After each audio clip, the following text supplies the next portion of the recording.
Hi, I'm Emma. Hi, I'm Zoe.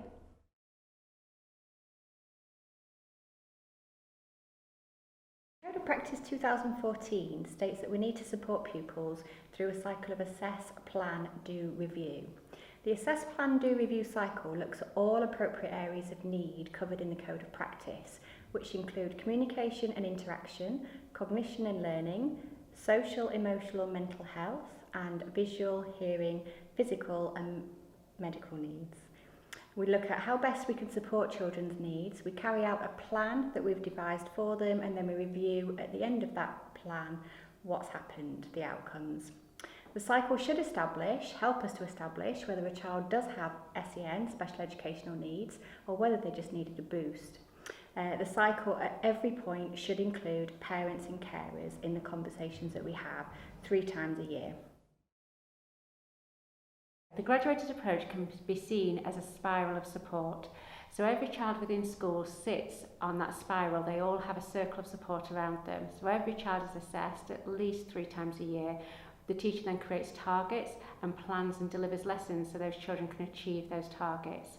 For some children, they may need to access catch-up booster sessions or extra consolidation sessions to allow them to achieve their targets. Where that differs for children with special educational needs is that circle of support is much tighter for those children. So they will be accessing outside agencies who will be assessing those children and then creating personalised targets for those children. Children with more complex needs will obviously access more outside agencies and will have more personalised targets. But what's important to remember is that where a child sits on that spiral can change. So a child might be doing well in school, they might be meeting their targets, and we might think to ourselves, okay, they don't need to access as much intervention anymore, they don't need to have as many professionals involved, and so their circle of support gets wider. However, conversely, it might be that a child is struggling, it might be that they're not making progress as we would wish, and so then we would ask more professionals to become involved. Or they're coming up to a point of transition. If they're coming up to a point of transition, then they will need extra support to get them through that difficult time. So it's really important to remember that that spiral of support shows that everybody sits somewhere on that within school, and children can move up and down depending on where they are at with their needs. The graduated approach is very much the assess, plan, do, review. So very much when we follow the graduated approach, we expect lots of evidence-based information to support our children. Evidence-based could be assessments that are completed in school. It could be, as Emma said, assessments completed by outside professionals. But we've got the hard evidence to support what we're saying, what we're suggesting for our children as outcomes. And also interventions and support should be evidence-based as well. So you're selecting interventions that have got a proven evidence of working for children and young people. Mm-hmm. In Sheffield, we've designed a set of paperwork to support the graduated approach. This paperwork is a bit like Russian dolls, with each document sitting within the next document, so they build upon each other. So we start with the learner profile, we then have the support plan, and as part of the support plan, there is a learner profile.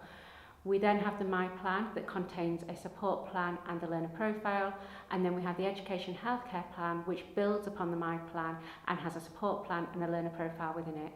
In Sheffield, we've created some guidance around K-codes, SEN support, when children should be placed on your SEN register. Sheffield Support Grid exemplified materials run from levels 1 to 5, 1 being the least level of support need presenting in a child, and 5 being the highest. Each area of need has a level 1 to 5 within it, and what we're suggesting through the guidance is that children on a level 1, a level 2 can be supported with a learner profile. For some children, that is adequate, that's enough. If you've got a child level 3 and above on the Sheffield Support Grid, they do need some kind of plan, and the support plan fits that exactly. If you've got a child level 2 on the grid, most of the time it's not necessary to have them on K-code or SEN support.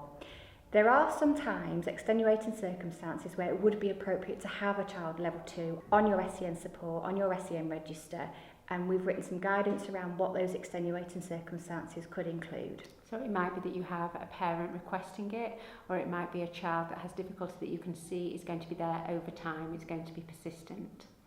Or it might be a child who you believe their needs might become more complex as they get older. Or again, supporting them at points of transition where we know some children will find that very difficult. All information about the Sheffield Support Grid SSGE, and guidance for SENCO is on the Learn Sheffield website. So moving on then, children that require a learner profile. The learner profile document consists of lots of different elements for a child, very much around how best to support the child, how best to communicate with the child's interests, because that can be amalgamated into your day-to-day lessons, and lots of information about if the child does this, it means this, and we can support them by doing this. There's also a section on the learner profile about current levels of learning, so that we've got progress, we can measure that over time. The learner profile is meant to be owned by the child, so they definitely should be inputting into those, and they should be communicating with staff what it is that they enjoy, what their needs are, and how the staff can help them meet those needs. Within the graduated documents, there is a support plan for children that are K-code, SEN support, usually level 3 and above, on the Sheffield Support Grid exemplified materials. The support plan looks at the children's yearly targets and then breaks that down into short-term targets. These short-term targets are supposed to last a term, as a support plan needs to be reviewed 3 times a year, and that is generally termly.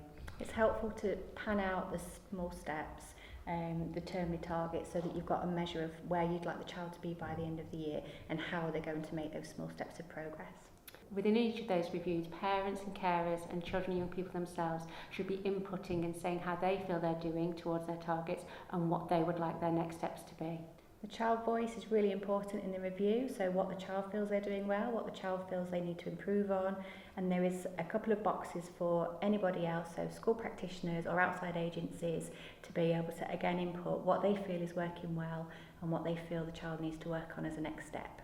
Termly, you can rate progress, how you feel the child is working against those targets, and it's a rating of 1 to 5. At every review, we can outline how we feel the child is moving towards their long-term target, their long-term outcome, and we can rate that from 1 to 5. 1 being no progress or deterioration, right the way up to 5, which is on track, making lovely progress.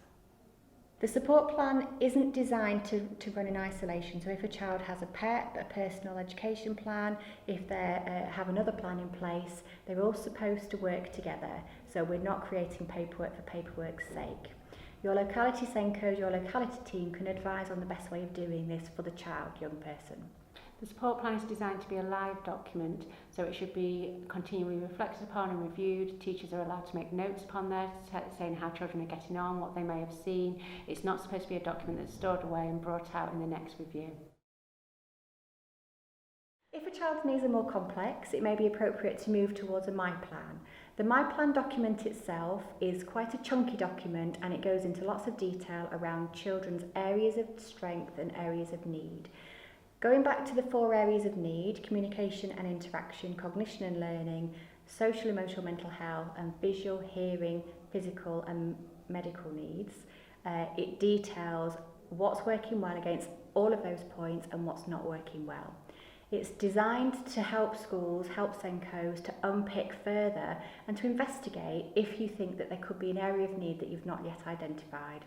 Okay, so a child might have a diagnosis of autism, and so obviously then they will sit within the 1B of the Sheffield Support Grid, and they will have a communication and interaction difficulty.